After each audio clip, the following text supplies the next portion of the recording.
भारत के विरुद्ध पाकिस्तान का नापाक प्लान, पाकिस्तानी सीनेट का 2016 का पॉलिसी डॉक्यूमेंट, जिसमें था भारत के खिलाफ खतरनाक साजिश का मास्टर प्लान।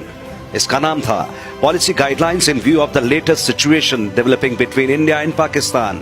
पाकिस्तान का 22 सूत्रीय एजेंडा था भारत की फॉल्ट लाइंस पर वार करना, मसलन जाति धर्म के आधार पर भारत में दंगे भड़काना, दलितों मुस्लिमों में हिंदुत्व आरएसएस का डर फैलाना, मोदी विरोधी इंडियन मीडिया में सपोर्ट सिस्टम खड़ा करना, अंतर्राष्ट्रीय स्तर पर कश्मीर को लेकर प्रोपेगेंडा चलाना, साथ ही एनजीओ मानवाधिकार संगठनों के जरिए एंटी हिंदुत्व अभियान चलाना, कुल मिलाकर भारत को अस्थिर कर उसे तोड़ने की कोशिश करना।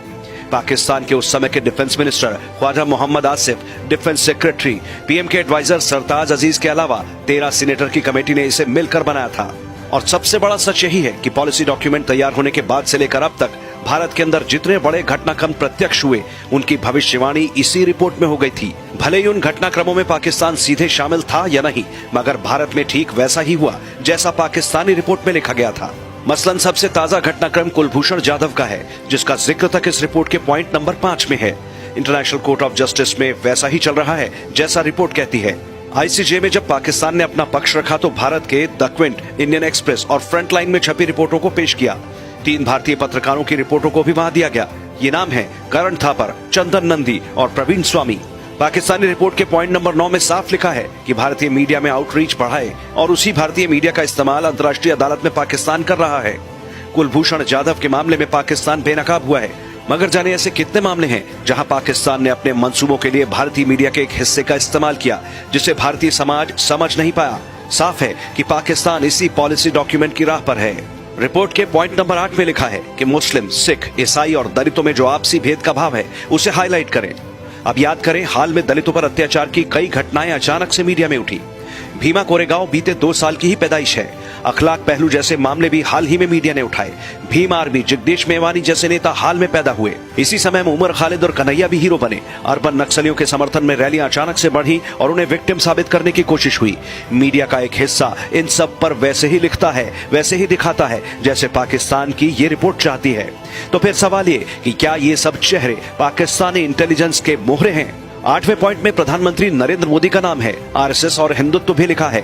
अब इसका सच देखिए।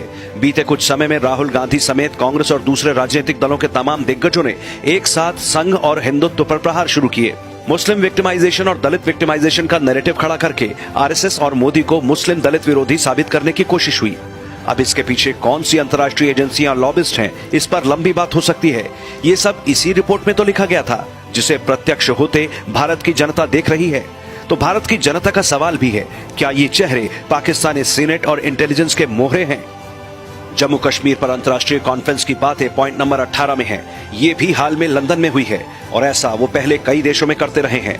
कश्मीर में पत्थरबाजी की घटनाएं हुर्रियत की फंडिंग की कमर टूटने से पहले तक काफी जोरों पर थी। हाल में पुलवामा हमला हुआ, उससे पहले सुंजवन हमला, अमरनाथ यात्रा पर हमला और जाने कितने। इनमें कितनी जाने गई ये अलग सवाल है, मगर ये साफ है कि पाकिस्तान अपनी जमीन पर आतंक अब भी पाल रहा है, वो भी स्टेट एक्टर के माध्यम से।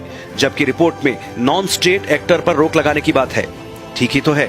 State actor ISI, state actor Hafiz Saeed, state actor Masood Azhar, ये सब पाक हुकूमत की शह पर पलते हैं, कौन नहीं जानता। और इनके हक में दिग्विजय सिंह जैसे कांग्रेसी क्या कहते हैं, जाकिर नाइक से दिग्विजय गले मिलते हैं, ये पूरे भारतीय समाज ने देखा है। हाफिज सईद साहब, जहां तक सवाल उनका है, संपूर्ण न्याय देने का हमारा विश्वास अटूट ना होता तो फिर अफजल गुरुजी को सोनिया गांधी जी को उस हादसे की हमने तस्वीरें दिखाई तो उनके आंसू फूट पड़े और उन्होंने हाथ जोड़कर कहा कि ये तस्वीर मुझे मत दिखाओ। यानी वही होता रहा जो पाकिस्तानी सीनेट की रिपोर्ट कहती रही। तो फिर वही सवाल, क्या ये सब चेहरे पाकिस्तानी सीनेट और इंटेलिजेंस के मोहरे हैं? रिपोर्ट को ध्यान से देखें, ऐसी कई घटनाएं ध्यान में आएंगी जिनका संबंध इसी पॉलिसी डॉक्यूमेंट से दिखेगा। यानी पाकिस्तान के पॉलिसी डॉक्यूमेंट में जो तय हुआ, उसके किरदार हिंदुस्तान में मीडिया, राजनीतिक और अकादमिक क्षेत्र में स्पष्ट रूप से दिखेंगे। यानी ये जो भारत में करते हैं वो पाकिस्तान के पॉलिसी डॉक्यूमेंट में पहले से लिखा है। तो देश के अंदर बैठे गद्दार कौन है, समझना मुश्किल नहीं।